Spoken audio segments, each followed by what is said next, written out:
Venerable Chancellor, I have the honor to introduce Mr.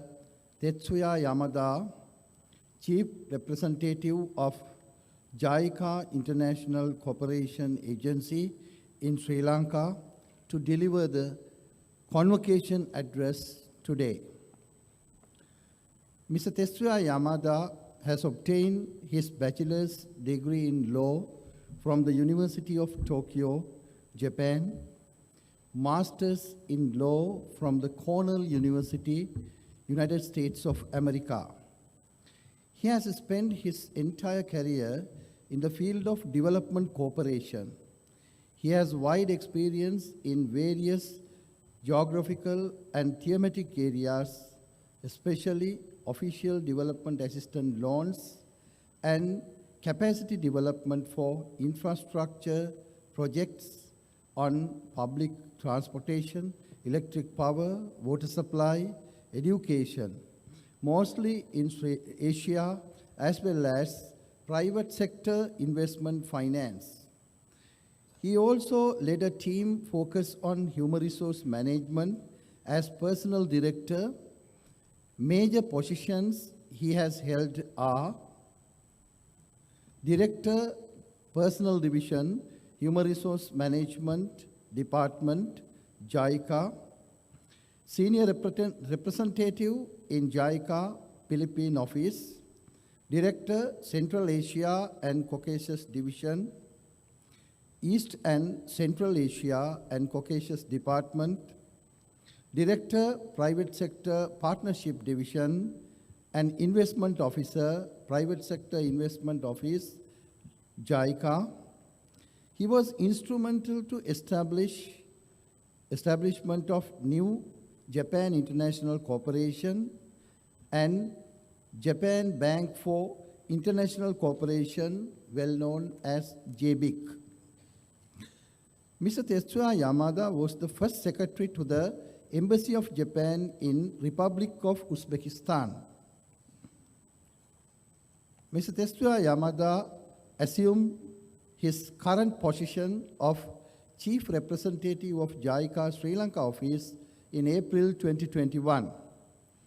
As the Chief Representative, he looks after large portfolios of various types of projects in Sri Lanka. The JICA projects have been implemented in the University of Colombo as well. The JICA started providing assistance to Sri Lanka in 1954, merely 9 years after the Second World War ended and 2 years after the establishment of diplomatic relations between the two countries, and hence then has conducted many cooperation projects in Sri Lanka. Venerable Chancellor, I have the honor to introduce Mr. Tetsuya Yamada to deliver the Convocation address.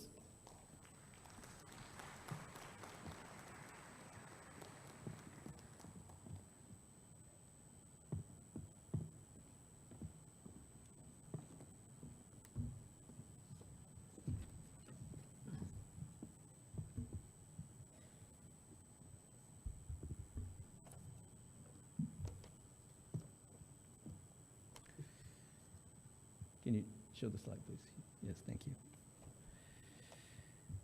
Dear graduates, I feel truly honored and privileged to attend this momentous occasion of postgraduate convocation of Sri Lanka's top university and one of the finest schools in the world to celebrate your academic accomplishment with you all.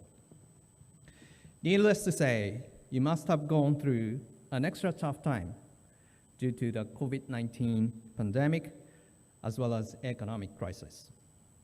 Your hard work and dedication have led you to this day. So first and foremost, I would like to express my heartfelt congratulations on reaching this important milestone in your academic journey. Chancellor, Vice Chancellor, deans and directors, professors, faculty members, staff, families, friends of all the graduates, I recognize the important role you played in supporting and encouraging these graduates. Your love and guidance have helped them reach this moment, and I would like to express my sincerest respect to you all. My organization, Japan International Cooperation Agency, JICA, is a Japanese governmental aid agency which has been working hands in hand with various Sri Lankan partners and clients and stakeholders on various projects such as infrastructure developments in power, transport, water supply, wastewater treatment, irrigation, health, and many other areas, as well as human resource development, including some scholarship programs for the studies in Japan. I believe education is one of the most important and possibly the most effective investments and with the highest return. Depending on the way you use the result of the investment and the way you reinvest part of the fruits that you get, the rate of return can be infinite, and you can make a huge impact to the whole world. Therefore, I would like to commend you and your parents that you made a right choice to make a wise investment in yourself. Secondly, I would like to talk about standing against the wall. Today marks the beginning of a new chapter in your lives.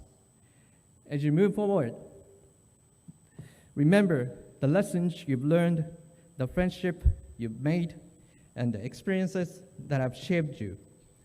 May you continue to grow and thrive as you pursue your passions and make your mark on the world. And I hope you will keep on making further wise investment in yourself for the rest of your life. I believe that each one of you here, graduates, is in a better position than anyone else to do so, and I'm privileged to do so. And perhaps I might say, you are even obliged to do so. You know Ichiro Suzuki, famous Japanese professional baseball player and ex-major leaguer who played in such great teams as New York Yankees and Seattle Mariners and others. And he made so many tremendous records both in Japan and in the United States. He is really the man of discipline who embodies and exemplifies the value and soul of typical Japanese, which we still widely share in our society. He is extremely strict to himself and tough on himself. You can call it samurai spirit. In fact, Ichiro is well known for the fact that he arrives at the ballpark earlier than anyone else, sometimes even 1 or 2 hours earlier, stretching and warming up to gear up for the game. That way, Ichiro was not only able to perform well, but also to play in the front line for a long period of time without major injuries until he retired from professional baseball at the age of 45. You know, they say genius is 1% gift and 99% hard work. Probably he's gifted way more than 1%, but obviously he's a man of hard work. And Ichiro Suzuki once said, a wall is something that only comes to those who are capable. It only comes to those who have the potential and the will to overcome it. So, whenever he sees the wall, he thinks it is a chance. That's what he says. And that way he kept facing the wall, and he kept challenging, and he kept on aiming higher and higher. Sometimes you don't see a wall, or you don't want to see a wall, or you want to avoid a wall standing in front of you. But standing against the wall, trying to overcome it, is such a prestigious thing that only capable persons can do. Especially as we are living in the world of VUCA, great volatility, uncertainty, complexity, and ambiguity. We see so many new complex issues and problems popping up every day to which no one has answers. So it's easy for us to watch them come and go, just as if we are sitting in a comfortable seat in the theater. But someone must take up the issue to find solutions, and in fact, everyone needs to act on the right solutions. You must have a strong will to commit yourself deeply to the issues that you face with profound compassion to understand the nature of the issue and pour your knowledge and wisdom unsparingly to find a solution and lead yourself to act on it. It is not to mention that Sri Lanka is in the deepest crisis in the history. And I think we all have to have this attitude of standing against the wall to overcome the crisis. Let me also cite another words of Ichiro. He said, preparation is about eliminating things that can be used as excuses. Of course, no one likes to make mistakes, but people like to make excuses. Sorry, no one likes to make mistakes, but people like to make excuses when you make a mistake. Neither does Ichiro like to make mistakes, of course, but he never makes any excuses when he makes mistakes.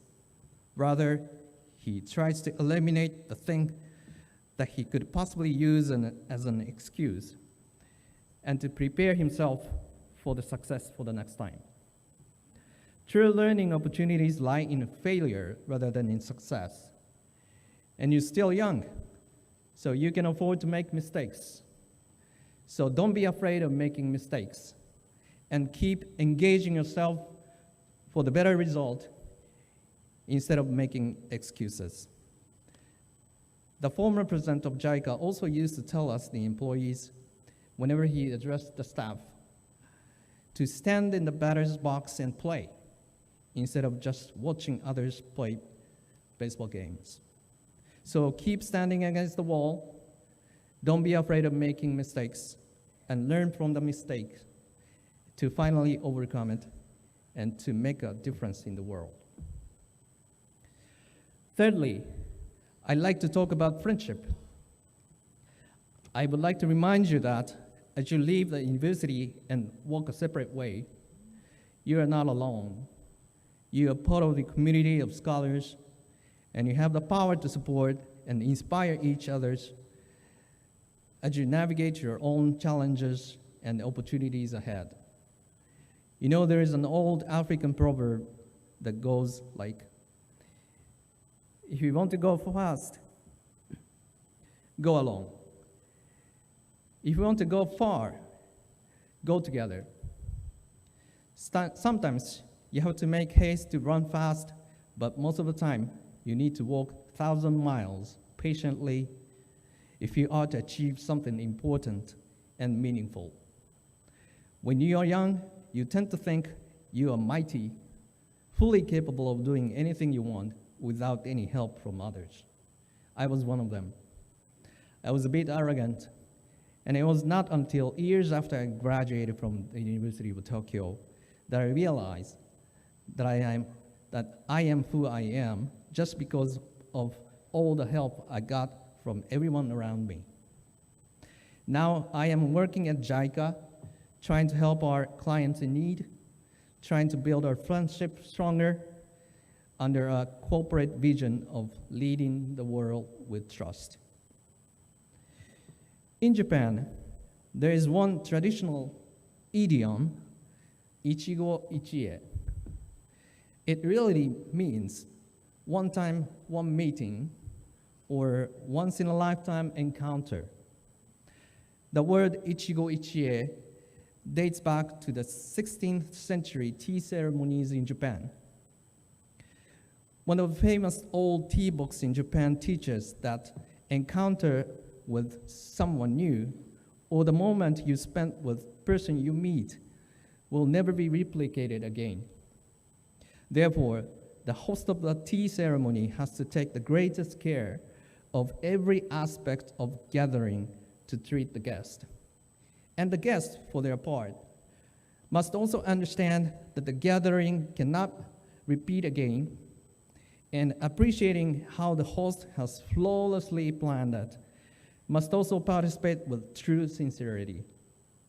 So the word Ichigo Ichie tells us about the importance of cherishing every encounter with persons you meet, and the importance of making the most of every minute of your life to the fullest. As you go down the road, I am sure someday you'll also get to realize that you're bundled in layers of many warm blankets of friendship. After graduation, you will have many different roles to play in your life. You will wear many different hats. And you will realize that in each one of those different roles you play, and in each one of those different hats you wear, there are different types of friendship at different levels you will appreciate. And I think I have to mention the friendship that we cherish today between our two beautiful nations, Sri Lanka and Japan. We just celebrated the 70th anniversary of the establishment of diplomatic relations last year.